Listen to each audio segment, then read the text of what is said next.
أعوذ بالله من الشيطان الرجيم بسم الله الرحمن الرحيم لله ما في السماوات وما في الأرض وإن تبدوا ما في أنفسكم أو تخفوه يحاسبكم به الله فيغفر لمن يشاء ويعذب من يشاء والله على كل شيء قدير।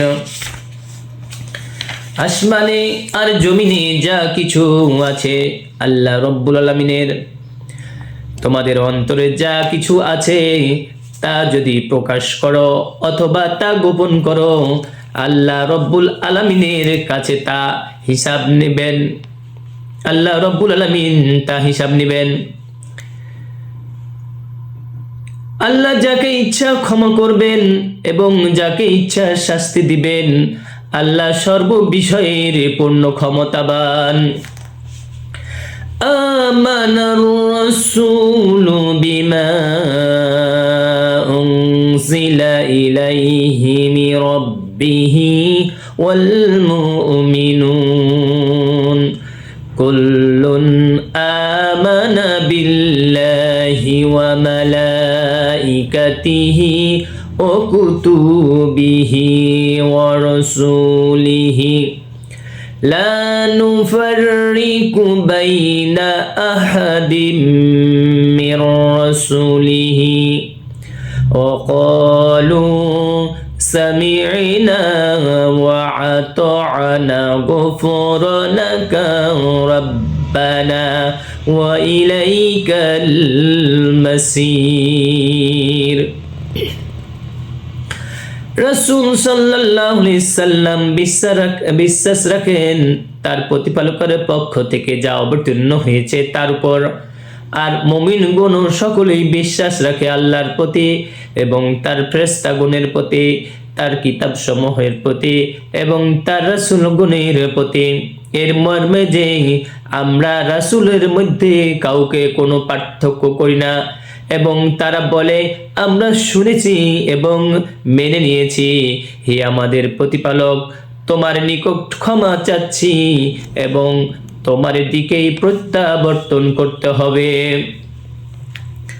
লা ইউকাল্লিফুল্লাহু নাফসান ইল্লা উসআহা লাহা মা কাসাবাত ওয়া আলাইহা মাকতাসাবাত ربنا لا تؤاخذنا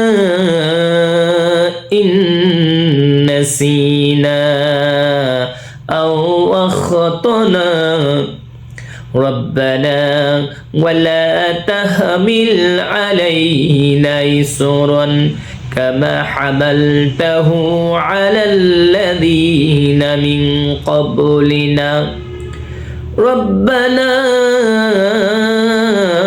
ولا تحملنا ما لا طاقة لنا به واعف عنا واغفر لنا وارحمنا أنت مولانا فانصرنا على القوم الكافرين। আল্লাহ কাউকে তার সৈদ্ধান্তিক আদেশ চাপিয়ে দেন না। সে যা উপার্জন করবে তা তারই, সে যা মন্দ উপার্জন করবে তা তারই উপর বর্তাবে। হে আমাদের প্রতিপালক, যদি ভুলে যাই অথবা ভুল করি তুমি আমাদেরকে পাকড়াও করো না। হে আমাদের প্রতিপালক, আমাদের অপর এমন বোঝা অর্পণ করো না যেমন অর্পণ করলে আমাদের পূর্ববর্তীদের উপর যেমন অর্পণ করেছিলে আমাদের পূর্ববর্তীদের উপর, হে আমাদের প্রতিপালক, আমাদের উপর এমন দায়িত্ব দিও না যে ভার বইতে শক্তি আমাদের নেই। আমাদের অপরাধ মার্জনা করো, ক্ষমা করো এবং আমাদেরকে ক্ষমা করো এবং আমাদের প্রতি দয়া করো। তুমি আমাদের বন্ধু, সুতরাং তুমি আমাদের কাফের সম্প্রদায়ের উপর জয়যুক্ত করো, বিজয় দান করো। সম্মানিত দর্শক মণ্ডলী, মুসলিম জনতা, আল্লাহ রব্বুল আলামিন বলে দিচ্ছেন, ঘোষণা করছেন, আসমান ও জমিনের মধ্যে যা কিছু আছে সবই আমার তত্ত্বাবধানে। আমি যা কিছু করি আসমান জমিনে আমার ইশারায় হয়। তোমাদের অন্তরে এবং তোমরা যা প্রকাশ করো কিংবা গোপনে রাখো, লেপের তলে কিংবা ঘরের মধ্যে মনে করতেছো আমি খারাপ জিনিস দেখতেছি, খারাপ কাজ করতেছি, খারাপ মন্তব্য নিতেছি, কিন্তু আল্লাহ রব্বুল আলামিন এই খারাপ প্রকাশ অন্তরের কথা, ভালো মন্দের অন্তরের কথা আল্লাহ রব্বুল আলামিন সবকিছু জানেন। আপনি মনে মনে কি ধারণা করতেছেন? যদি ভালো ধারণা করেন তাহলে নেকি হবে, আর খারাপ ধারণা করলে তা গুনাহে পরিণত হতে পারে, কিংবা আপনি যখন খারাপ কাজটা করবেন তখন গুনাহ হয়ে যাবে। অতএব আমরা আসুন আল্লাহ রব্বুল আলামিনের কাছে আমরা ক্ষমা চাই। আল্লাহ বলছেন যে তোমরা বলো যে আমাকে ক্ষমা করবেন, আর এবং যাকে ইচ্ছা আল্লাহ রব্বুল আলামিন যাকে ইচ্ছা শাস্তি দিবেন, যাকে ইচ্ছা ক্ষমা করবেন, আল্লাহর হাতের সব। অতএব আসুন আমরা আল্লাহর কাছে ক্ষমা চাই এবং খাস নিয়াতে তওবাতুন নাসুহা, খাস নিয়াতে তওবা করি। অতএব আমরা ইসলামের পথে চলি, আল্লাহর পথে চলি, ইহকালীন শান্তি পাবো, পরকালে মুক্ত পাবো। এই বলে শেষ করছি। আসসালামু আলাইকুম ওয়া রাহমাতুল্লাহি ওয়া বারাকাতুহু।